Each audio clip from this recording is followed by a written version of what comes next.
Assalamualaikum warahmatullahi wabarakatuh. Perkenalkan, nama saya Widi Fitriasari dari STKIP PGRI Sidoarjo, jurusan Pendidikan Sejarah 2017, NIM 178720102. Di sini saya akan menjawab pertanyaan UAS dari mata kuliah Penelitian Pendidikan Sejarah yang diampu oleh Bu Izatul Fajriyah. Di sini saya akan menjelaskan judul penelitian saya adalah peranan penggunaan metode role playing pada materi proklamasi kemerdekaan kelas 12 SMK PGRI 2 Sidoarjo tahun ajaran 2020-2021. Kemudian saya jelaskan yang pertama adalah bagaimana hubungan antara teori, harapan, dan kenyataan yang dilihat dari latar belakang masalah judul penelitian saya. Jadi di judul penelitian saya ini saya menekankan ke metode pembelajarannya, yaitu role playing. Di awal saya mencari bagaimana sih pengertian role playing itu, kemudian cara-caranya, kemudian kekurangan, kelebihan yang ada di dalam metode tersebut.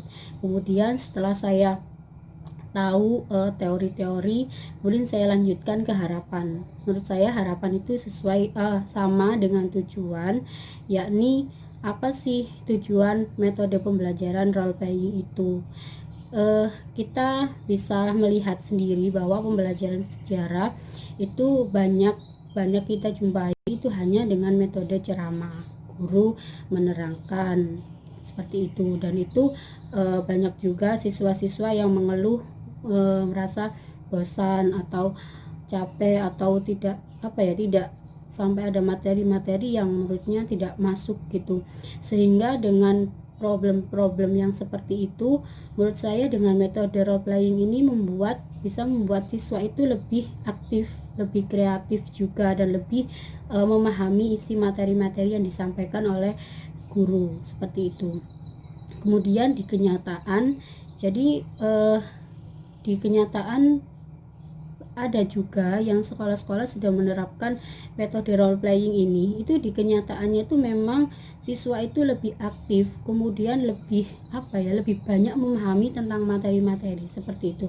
Sehingga di pembelajaran role playing ini tuh banyak keuntungan yang didapat seperti itu. Tetapi dibalik keuntungan yang banyak itu tidak luput juga dari kekurangan seperti itu. Jadi kalau kita bicara tentang keuntungan, saya sebutkan diantaranya yang pertama itu membuat siswa itu aktif.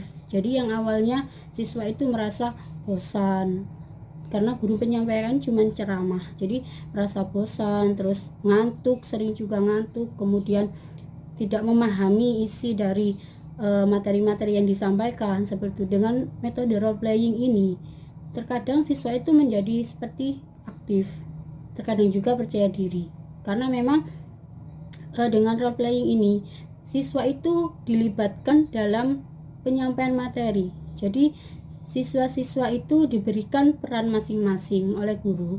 Jadi guru itu awalnya menyiapkan skenario materi, itu dibuat peran atau drama. Jadi setiap siswa itu mendapatkan peran masing-masing. Jadi mereka itu lebih lebih memahami, kemudian mengingat seperti itu. Jadi mereka di pembelajaran selanjutnya mungkin mereka mengingat bahwa oh ya, saya di pembelajaran yang lalu saya pernah menjadi sosok ini, saya pernah berperan menjadi seorang Soekarno atau berperan sebagai Sayuti Melik seperti itu. Jadi mereka itu lebih mengingat lebih dalam tentang materi-materi tersebut. Jadi sehingga metode pembelajaran ini tuh bisa dibilang efisien dan efektif seperti itu menurut saya. Kemudian bagaimana sih kondisi ideal dalam topik penelitian yang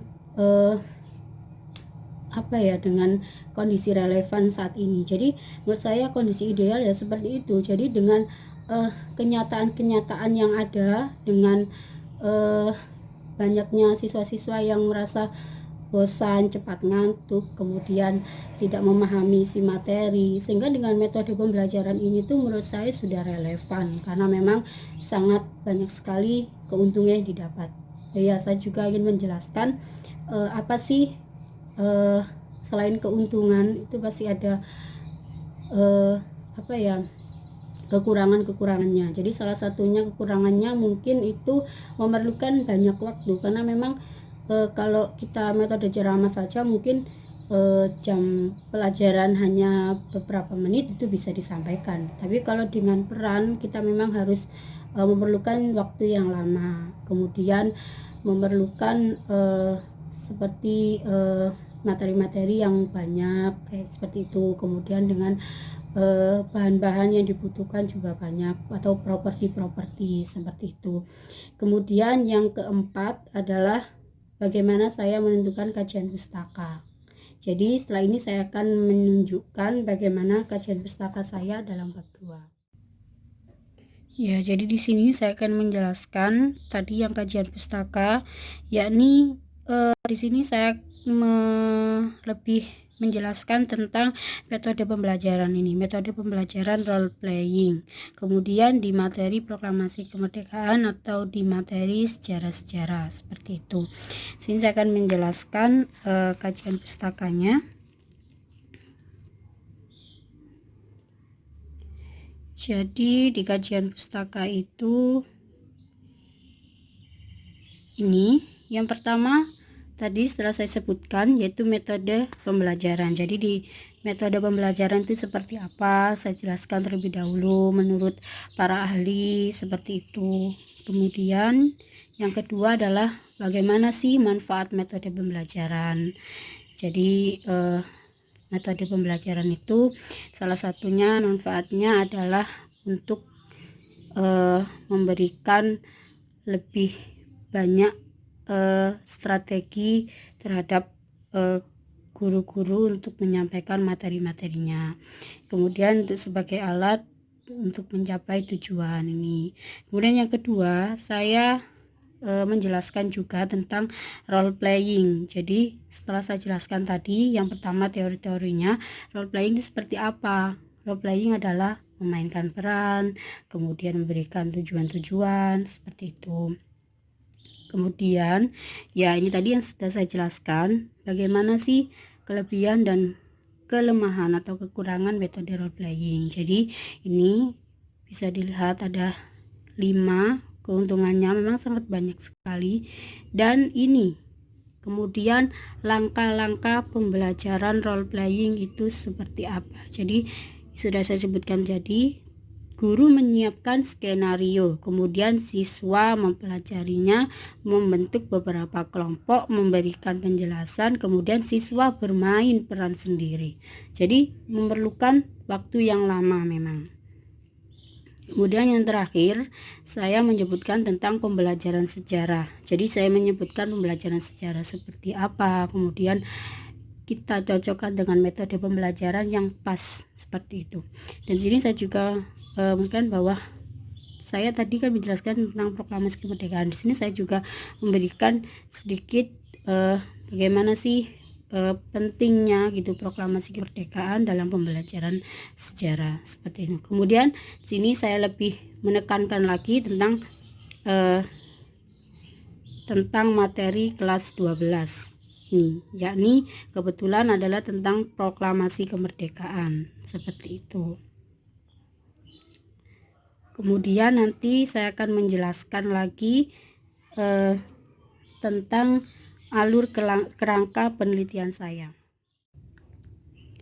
Jadi ini adalah kerangka berpikir dari penelitian pendidikan sejarah saya. Yang pertama, saya tetap menekankan ke model pembelajarannya. Jadi model pembelajaran itu seperti apa. Jadi saya saya potong sendiri-sendiri. Jadi yang pertama saya tunjukkan model pembelajarannya itu seperti apa, pengertiannya apa. Kemudian yang kedua adalah metode pembelajaran bermain peran. Jadi sehingga kita bisa mengerti, oh metode pembelajaran saja itu pengertiannya adalah strategi pembelajaran. Kemudian baru kita cocokkan yang kedua adalah tentang metode pembelajaran bermain peran. Jadi oh ternyata metode pembelajaran itu sebenarnya sudah banyak manfaatnya. Dan ini saya tambahkan lagi dengan pembelajaran role playing bermain peran. Jadi sehingga orang itu bisa anak-anak bisa memahami bahwa oh ternyata model pembelajaran itu banyak sekali manfaatnya seperti itu. Kemudian yang ketiga adalah penerapan tentang model pembelajaran itu bisa memberikan manfaat-manfaat yang luar biasa. Kemudian yang keempat adalah pembelajaran sejarah. Jadi di pembelajaran sejarah ini saya menambah sehingga seperti oh ya di pembelajaran sejarah itu bisa menggunakan metode pembelajaran role playing seperti itu. Bisa kita masukkan metode pembelajaran apapun seperti itu.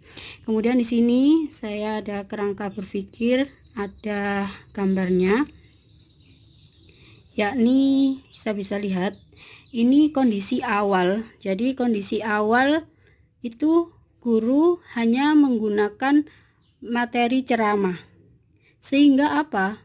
Tidak kondusif karena banyak siswa yang tidak memperhatikan.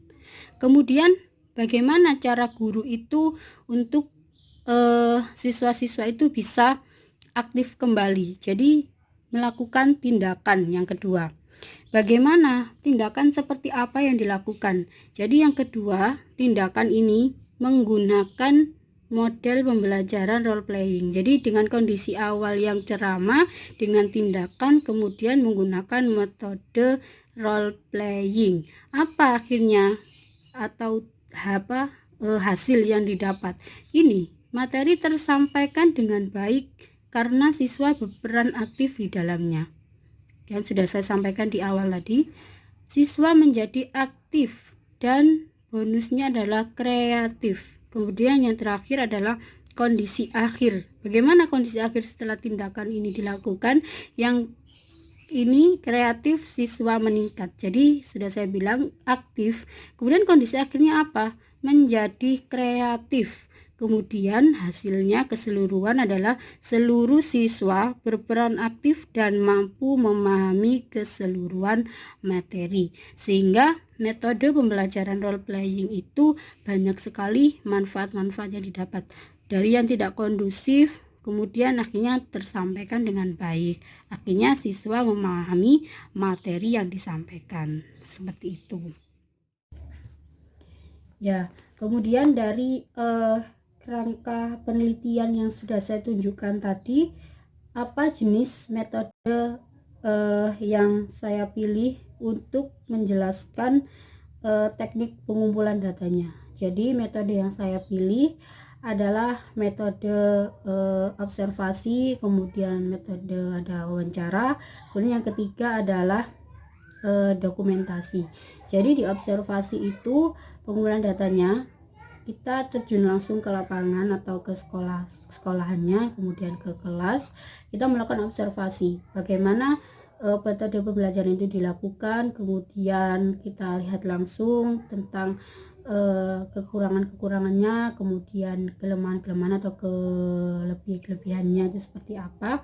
Kemudian setelah itu baru kita tahu, kita observasi, oh ternyata metode pembelajaran role playing di mata pelajaran sejarah itu seperti ini, kekurangannya ini. Kemudian kita juga bertanya kepada guru yang guru sejarah, bagaimana Bu tentang metode pembelajaran ini, apakah efektif, apakah sudah sesuai dengan apa yang kita harapkan, seperti itu. Jadi observasi, kita terjun langsung, kita lihat langsung bagaimana penggunaan metode pembelajaran tersebut, seperti itu. Kemudian yang kedua adalah wawancara. Dengan wawancara kita wawancara langsung. Itu yang pertama kita wawancara di guru mata pelajarannya, di guru sejarah. Seperti apa Bu? Seperti itu. Jadi observasi sama wawancara itu sebenarnya hampir saling berkaitan, seperti itu. Jadi di guru mata pelajaran sejarah kita tanya gitu, Bu bagaimana, apakah efektif siswa gitu, kemudian kekurangan dan kelemahannya di pembelajaran itu seperti apa. Kemudian baru kita tanya juga ke siswanya sendiri, bagaimana menurut kalian dengan metode pembelajaran role playing itu, apakah bisa sesuai dengan kalian, kemudian apakah sudah kalian itu bisa memahami materinya, kemudian apakah kalian senang dengan metode tersebut, seperti itu, dengan jawaban-jawaban yang dijawab oleh mereka ataupun guru mata pelajaran sejarah, sehingga kita bisa mendapatkan data-data yang akurat seperti itu, karena mereka yang melakukan secara langsung metode pembelajaran tersebut. Kemudian yang ketiga adalah dokumentasi. Dokumentasi itu ya kita bisa mendokumentasikannya gitu ya, dengan video, foto, gambar atau sebagainya. Itu ya, itu pun juga penting gitu dalam pengumpulan data, karena menjadi bukti yang akurat juga gitu, untuk oh ya kita sudah melakukan atau melaksanakan ya metode pembelajaran role playing itu seperti ini gitu, menjadi bukti yang relevan seperti itu. Kemudian selanjutnya adalah dari bab 1 sampai bab 3, apakah sudah memenuhi syarat seperti yang dirangkum pada tugas tanggal 22 Juni 2020.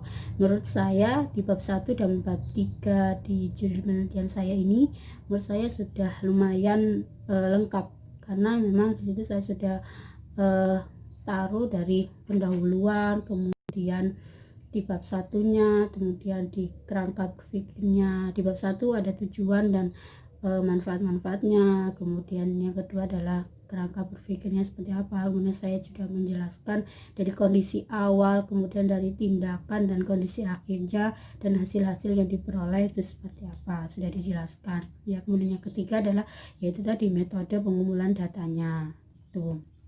Kemudian yang kedua adalah sebutkan kekurangan proposal penelitian yang Anda lihat dari judul penelitian saya. Jadi kalau kekurangan ya mungkin memang di judul penelitian saya ini belum belum adanya praktek langsung ke sekolah, mungkin karena memang kondisi saat ini yang masih dalam harus pembelajaran dari rumah, sehingga di judul penelitian ini belum saya praktekkan ke sekolah langsung, ke siswa langsung seperti itu. Jadi mungkin kekurangannya ya hanya di titik itu saja. Mungkin kalau tentang teori atau pengertian, kemudian seperti tentang kekurangan kelebihan, mungkin saya juga sudah banyak menaruh di dalam proposal saya seperti itu. Kekurangannya mungkin belum ada praktik secara langsung, sehingga tidak tidak seperti kurang pas dengan proposal penelitian saya seperti itu. Jadi sekian dari penjelasan penelitian pendidikan saya di metode pembelajaran role playing ini. Semoga bisa menjadikan pembelajaran buat kita semua ke depannya, sehingga kita lebih memahami tentang materi-materi yang disampaikan oleh guru-guru kita. Kurang lebihnya saya mohon maaf. Terima kasih. Assalamualaikum warahmatullahi wabarakatuh.